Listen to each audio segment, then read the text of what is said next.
बहुत शुक्रिया। बिस्मिल्लाहिर्रहमानिर्रहीम। जनाब स्पीकर, आपकी तवज्जो मैं मबसूल कराना चाहता हूँ। आर्टिकल 16 कॉन्स्टिट्यूशन का काइंडली ज़रा आप पढ़ लीजिएगा मेरे साथ, और बाकी मेंबर्स को भी मैं पढ़ाना चाहता हूँ।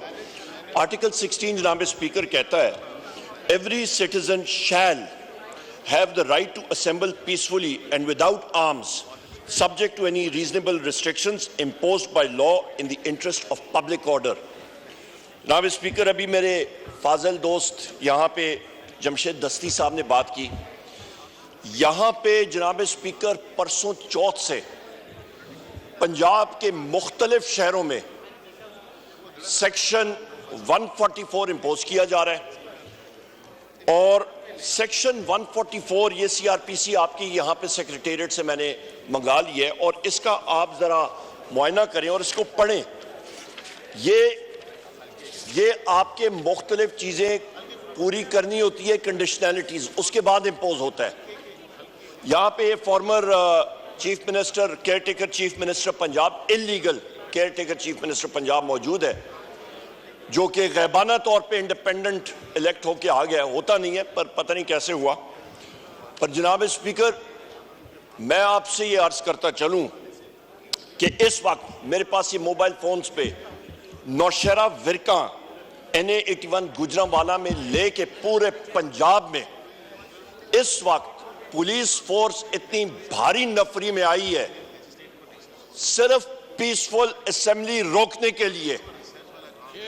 यहां पे PMLN या कॉल करे या कोई फंक्शन करे, या तो सियासी पार्टी, या तो आप ये हाउस डिसाइड करे कि पाकिस्तान एक डिक्टेटरशिप है, पाकिस्तान एक जमहूरी निजाम नहीं है, यहां पे कोई जमहूरियत नहीं है, यहां पे सिर्फ मुस्लिम लीग नून की डिक्टेटरशिप है, और हमें एक नया हिटलर शहबाज शरीफ के शक्ल में मिला है, और हिमलर जो है वो मोहसिन नकवी मिला है।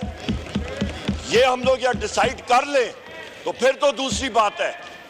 पर जनाब स्पीकर, यहाँ पे जितने हमारे साथी हैं लाखों वोट लेके आए हैं, हम लोग इसकी मुज़ामत भी करते हैं, और फिलफोर इस हाउस से इंस्ट्रक्शंस जानी चाहिए पंजाब की इंतजामिया, और बिलखसूस मैं ये बात यहाँ पे बात करता हूँ, इसको आप हज़फ करें या जो भी मर्जी करें, जो पंजाब का IG है वो एक टाउट है, वो करप्ट आदमी है डॉक्टर उस्मान। वो क्लियर कट बात मैं करता हूं। ये टाउट लफ्ज को हम एक्सपेंस करते हैं। मैं, आप जो मर्जी करें स्पीकर साहब, पर मैं ये बात मैं क्लियर कट, क्योंकि ये दिल से बात आ रही है। उस शख्स ने अपना, मेरा ख्याल है, आखिरत भी खराब किया, और लोगों के खिलाफ जो जुल्म जबर होता रहा है। पंजाब पुलिस एक पुलिस फोर्स नहीं रही है, वो पुलिस फोर्स से मर्सनरी फोर्स में डॉक्टर उस्मान और इस शख्स मोहसिन नकवी के किए हुए करतूत की वजह से बनी है। एक डिसिप्लिन फोर्स से इनडिसिप्लिन फोर्स बनी है, और सानिया भावल नगर वो इसी वजह से हुआ है कि वहां पे बगैर वारंट्स के एक घर में गए, और वहां पे जिस वक्त उन्होंने रेड किया तो IG ने कहा, और यहां के ख्वाजा आसिफ ने फ्लोर ऑफ द हाउस पे कहा कि जनाब यहां पे बगैर वारंट के रेड हुए। तो हमारे घरों में ये सारे यहां पे जो लोग हैं, यहां पे क्या पंजाब पुलिस फोर्स और बाकी पुलिस फोर्सेस आके हमारे घरों में गुलदस्ते लेके और वारंट फ्रेम करके आते थे? हम लोग पूछते हैं जनाब स्पीकर इन लोगों से, ये इस पुलिस फोर्स को मर्सनरी पुलिस फोर्स बनाने में ये लोग जिम्मेदार हैं। We condemn this. और दूसरी अहम बात जनाब स्पीकर, यहां पे फ्री असेंबली होनी चाहिए, आपकी चेयर से रूलिंग आनी चाहिए, फ्री असेंबली यहां पे आइन का मैं फिर कोट कर लेता हूं। और दूसरी अहम बात, भावल नगर में ये एग्जाम्पल बनती है कि जिस वक्त पुलिस फोर्स किसी घर में बगैर वारंट के जाए और पुलिस गर्दी करे, तो 50-100 आदमी इकट्ठे करके तो उनकी धोबी पटकार या धोबी दुलाओ और डड्डू परेड कराएं तो वो सुधर जाते हैं। क्या ये मैसेज उन्होंने दी है? जनाब स्पीकर, उस इंसिडेंट का मैं फिर फ्लोर ऑफ द हाउस पे बात करता हूं, भावल नगर इंसिडेंट का, वहां पे आपकी जुडिशियल इंक्वायरी होनी चाहिए, और उसके साथ साथ आज के हवाले से और उसके सामने और जनाब स्पीकर, आज फिर मैं रिपीट करता हूं, पूरे पंजाब में रात से रेड शुरू है। We condemn that, we condemn this. Order in the house. आप तशरीफ रखें अपनी सीटों पे। और इसका जनाब speaker, we condemn this. Immediate ये पुलिस गर्दी खत्म हो। हम लोगों ने हमेशा पीसफुल असेंबली की है और ये चीज जो है काबिल कबूल नहीं है। और इसके साथ साथ क्योंकि ये इस्लामाबाद कैपिटल टेरिटरी भी इंटीरियर मिनिस्ट्री के नीचे आती है, यहां पे भी इस्लामाबाद में ये इस चीज से नहीं निकल सकते। इस्लामाबाद में भी पीसफुल रैलीज निकलेंगी, किसी किस्म की दफा 144 की जरूरत नहीं है।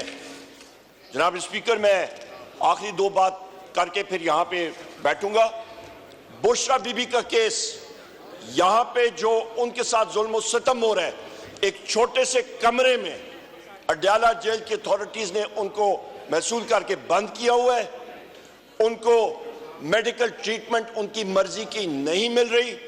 उनके स्कैन्स गवर्नमेंट अस्पताल में उनको मैनिपुलेट करने के चांसेस बहुत ज्यादा थे और जो होते भी रहे।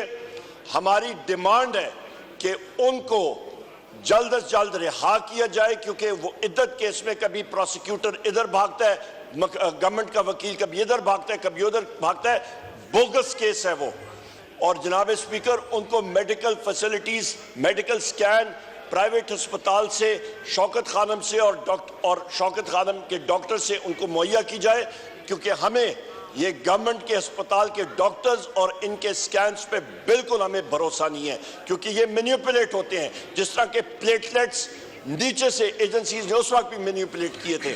जनाब वाला, मैं आखिर में आपसे ये रूलिंग एक बार फिर चाहूंगा, आपसे एक क्लियर कट रूलिंग आनी चाहिए कि पंजाब गवर्नमेंट को और यहां पे फेडरल गवर्नमेंट को पाकिस्तान तहरीक इंसाफ के लोगों को दीवार से लगाने की कोई जरूरत नहीं है। हम लोग यहां पे ठीक ठाक तादाद में मौजूद हैं। हम लोग मुहिब वतन लोग हैं। 3 करोड़ लोगों ने पाकिस्तान तहरीक इंसाफ को वोट दी है। ये हुकूमत